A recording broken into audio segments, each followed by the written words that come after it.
Welcome back to another Service Management Leadership podcast. I have friend Alex Fullick with us. Alex has been on the podcast several times before. Alex, how are you, sir?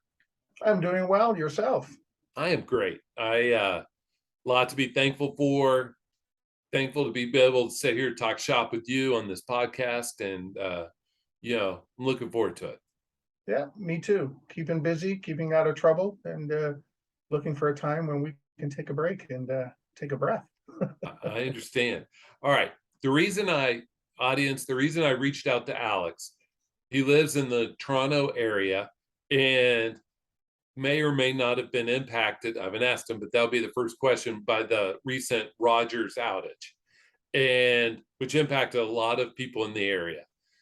Were you impacted, Alex? And how so? Yes, I was impacted. And I'm actually west of Toronto. I'm in Guelph, so I'm an hour, roughly an hour away to the west of Toronto. Interesting enough, I have to take a step back. I was impacted by the Rogers outage. However, at the same time, in the early morning, Guelph had a power outage. At least my part of the city had a power outage for about 5.5 hours. So I didn't even know the internet was out and that Rogers had an impact because I had no power.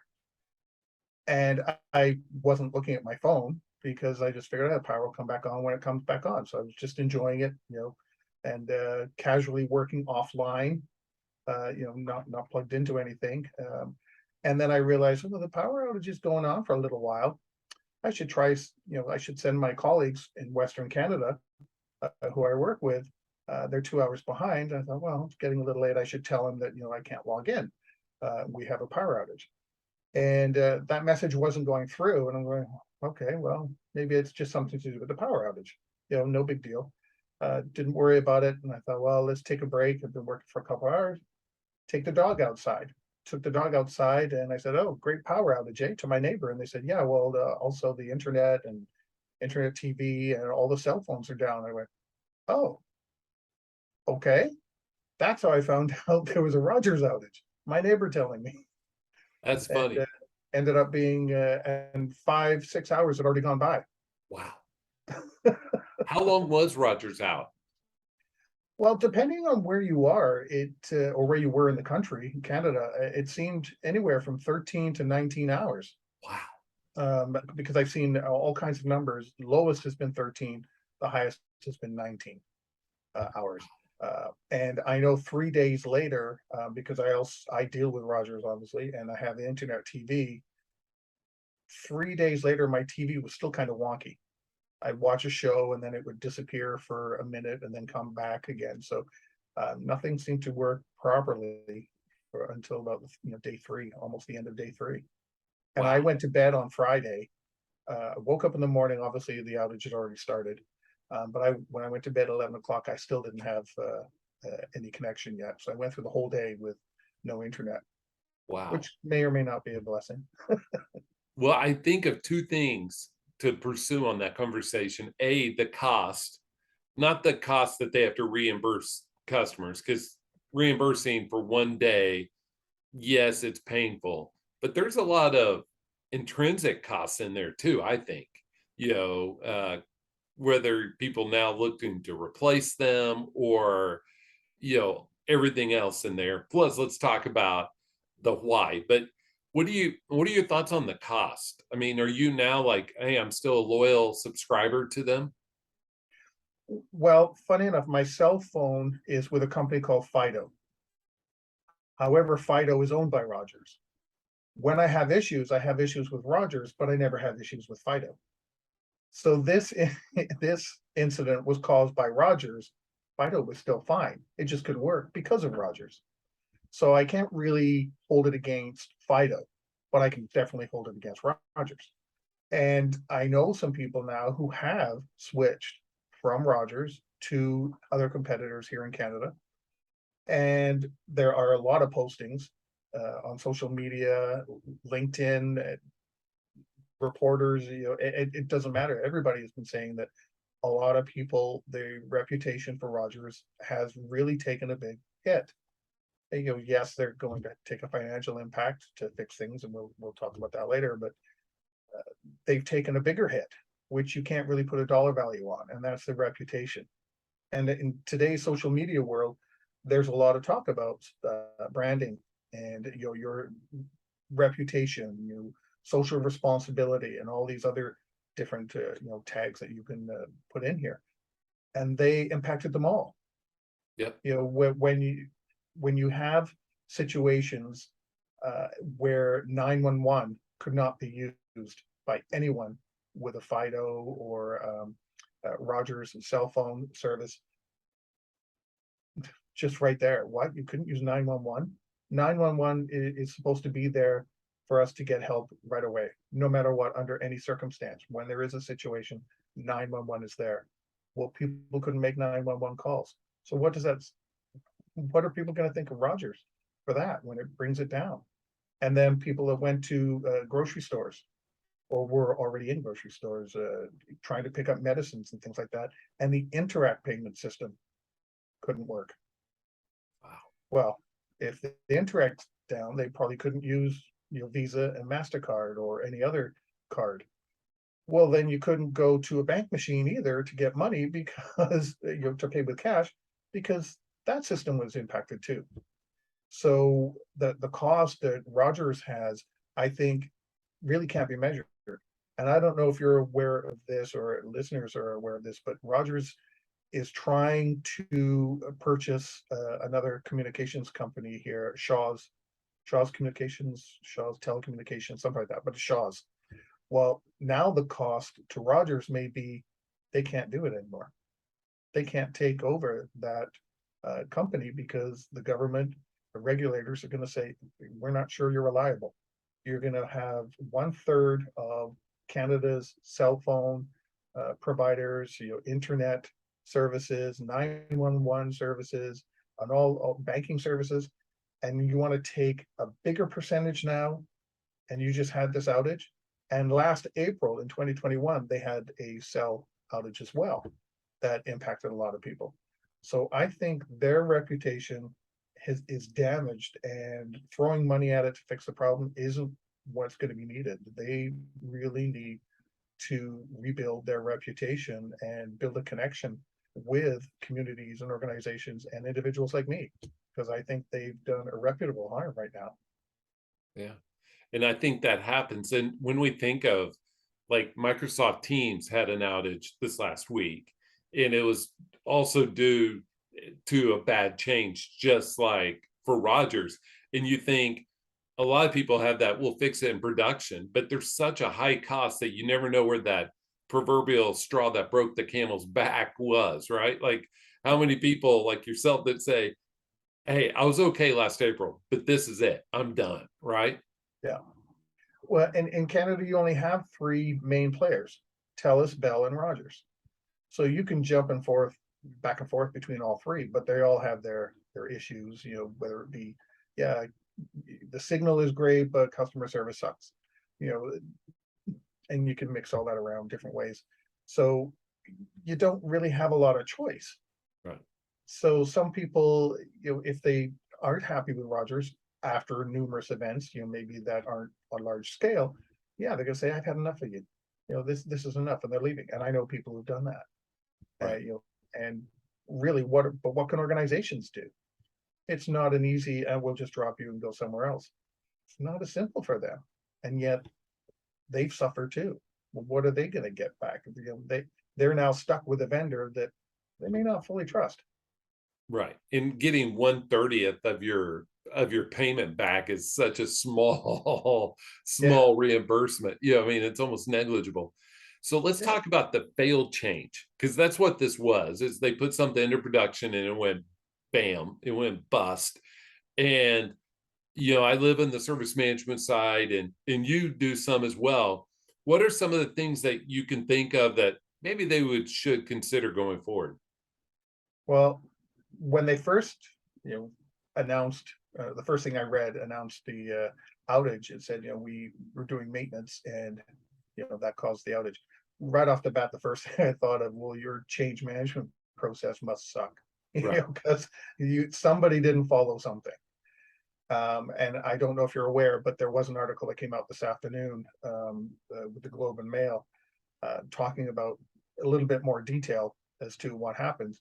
And it turned out it was a code change Yeah. that was implemented. So the other part was, okay, so you went through change management and either didn't follow a process or thought it was a routine process. And so you cut back on some of your uh, checks and balances, to make sure it works. And then it got me thinking more, well, then that means possibly you didn't test this maintenance update to make sure it works ahead of time. Different companies call it a different environment, but for argument's sake, I'll say pre-production environment. You test it there, you put your code in, and I've worked in organizations that do this with system changes, maintenance changes. It's a part of change management. You have to validate that it's going to work and prove that you have a backup plan in case something does go wrong. That didn't seem to be in place because it took hours to get things going again. And if you are testing, well, where's the quality assurance component that validates, yeah, this is what you said you're going to do, this is what you did, you validated it works, okay, now you can go forward into change management makes you go on down the line. And I thought, well, did someone just log in, make a change, and that was it? It seemed the whole quality, project management, regular change management processes, release management, whatever it may be, wasn't followed. Nothing was. And that got me thinking, how could a company that big, who always says they're transparent, a lot of these big companies, we like to be transparent. Well, then how can a small code change make its way through there? Right. Somebody's not following something. Either you're missing their process or somebody is considering this to be so routine that they don't need to go through all of this. But then they haven't also done a proper impact assessment. Here's a change we're doing, and this is what it impacts. If that was done, they would have identified that the entire banking system on some level, payments and things like that with credit cards and getting cash and 911 would have been impacted if there's an error. Shouldn't that have triggered something off in someone's mind saying, we really need to make sure that this is validated and checked properly, that it's not going to cause problems? None of that happened. Yep. And even right after it goes live, let's do a check. But to your point, even the timing, so you talked about the risk assessment part of the change, that obviously it was askew, and probably the execution of the change was askew. But I'll even go into the timing of a change. That change looks different if it went in Saturday night, midnight, and it took 12 hours, because then all your business customers aren't screaming like they are now. And, I mean, like, there's certain things that are just elementary that seem to be either missed or not cared about. Yeah. And, Thursday night or Friday morning, I think it was early Friday morning. Well, why would you do that on a Friday? People are still working. Right. Saturday night, like you said, or Sunday morning is when I see a lot of organizations doing their changes. That makes more sense because there's not as many people online. Systems are either doing their backups or banks are closed, financial institutions, whatever they may be. Well, that's the time to do it. But again, it goes back with this maintenance. Is there the perception, because it's just maintenance update, it's small, we don't need to follow the same process? Yep. Well, yeah, you do. Look what happened when you don't. Right. Or was it in response to something else that was implemented, so they tried to rush it through? That happens So often.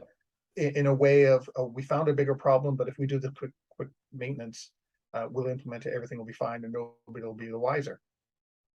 Because I've seen, and I'm sure you have too, probably more than I, where changes do go through. A developer or a BA or whoever has access will go in to fix a mistake, and nobody knows about it until that fix all of a sudden knocks something else out, which is exactly what happened here. Right. And I want to pile on, if I may. I have this base belief, especially high-tech companies like a telco, like Microsoft, all those, stuff doesn't break. They have full redundancy everywhere. The only time you have issues is when you push a change in that disrupts whatever's in place in the environment. Like, they don't have something that just breaks and it causes this big of an outage. You know what I mean? Like the Teams outage for Microsoft, something didn't just break. They put code in that disrupted with something else and it went boom. And so I think the way you and I look at resilience, we look at, hey, is it redundant? Can we recover? How do we respond? Is it continuous?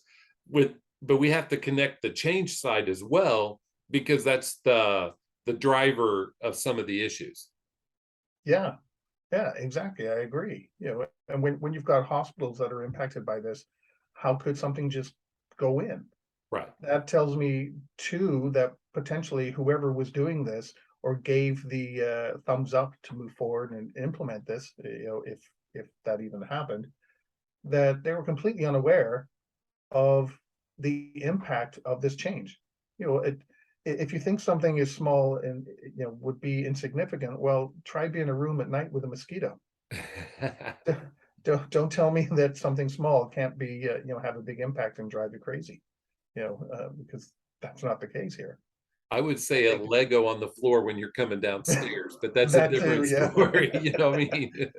Uh, but on that, let's move towards that. All right, so we get the change side, but I also think there's the post production. Hey, check off and make sure everything's working like it's supposed to.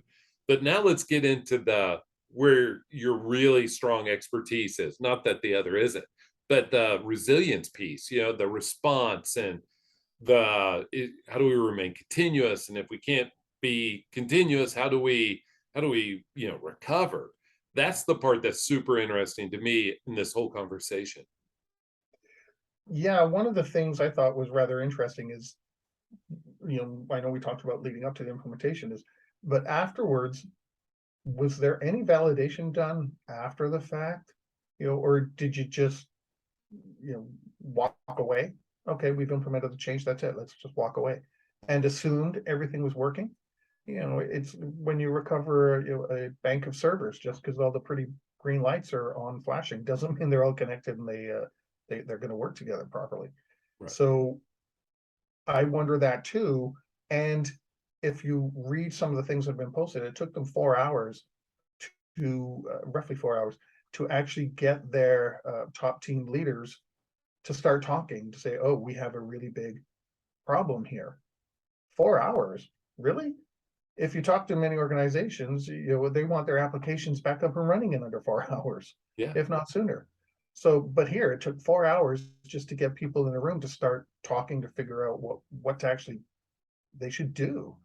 And I thought, that's a little long. Shouldn't that be kind of instantaneous?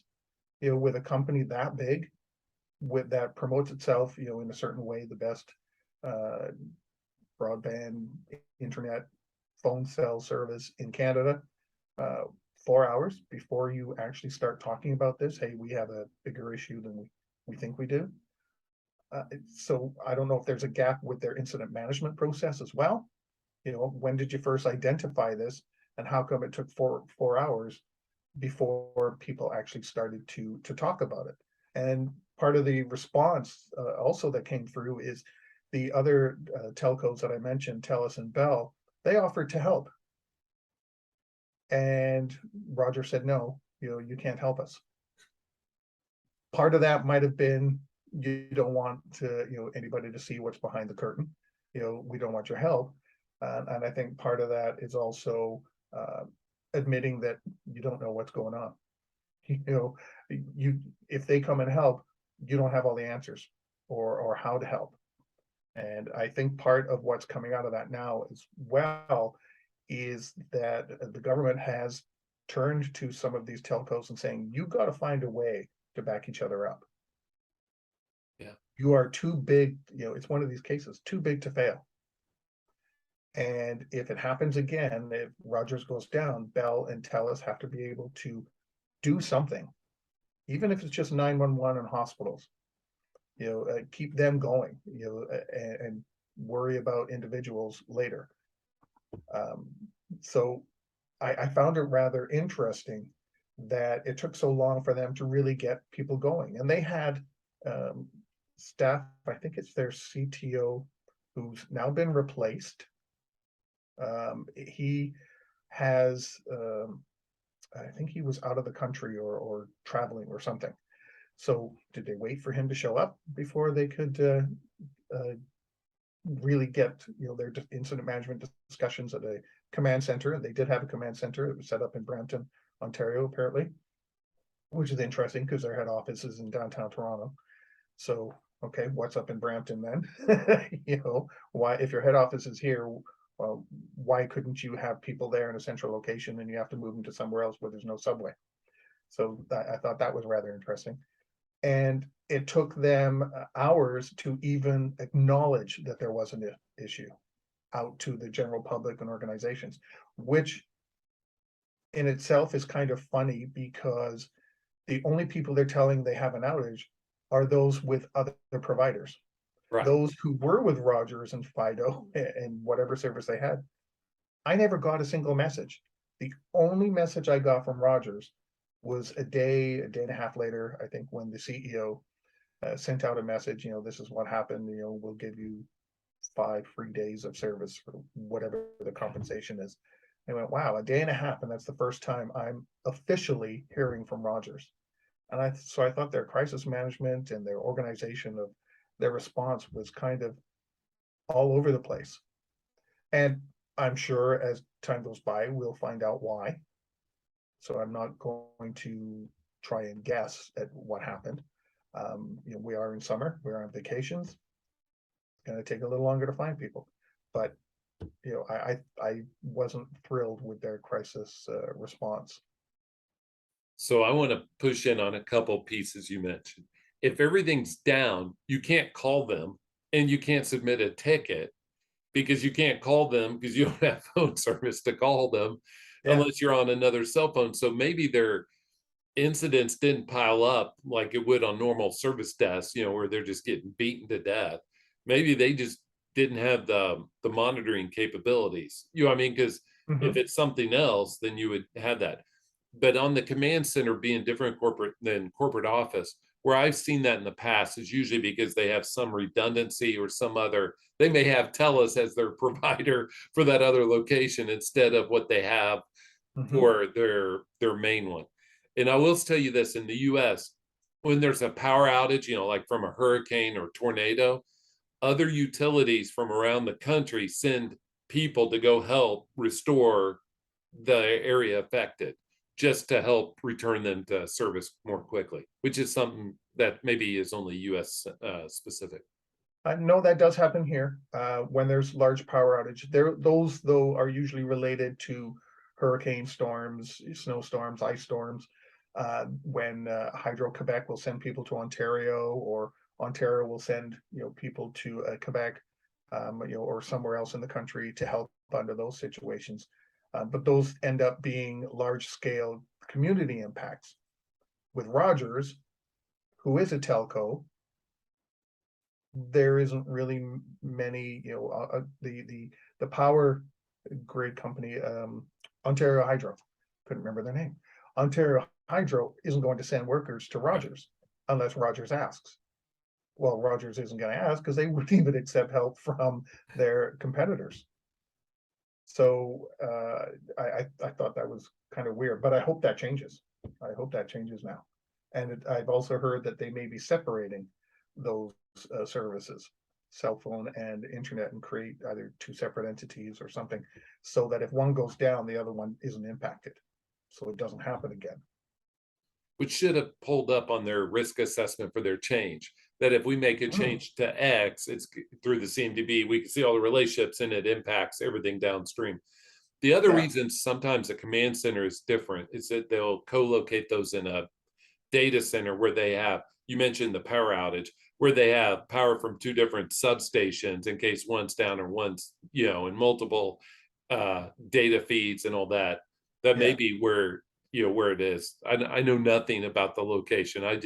Those are my hypotheses. Yeah, no, I would agree with that. Because after I said what I said, I thought, that was probably a data center up in Brampton, but I'm not, I don't want to say that is for sure, but I would guess it, probably is, and that's why, and it's easier to get to than downtown Toronto on any Friday or weekend. And you don't have people showing up like you do at the home office. You know what I mean? Yeah. Like people don't know where it is to go show up and say, "What are you doing?"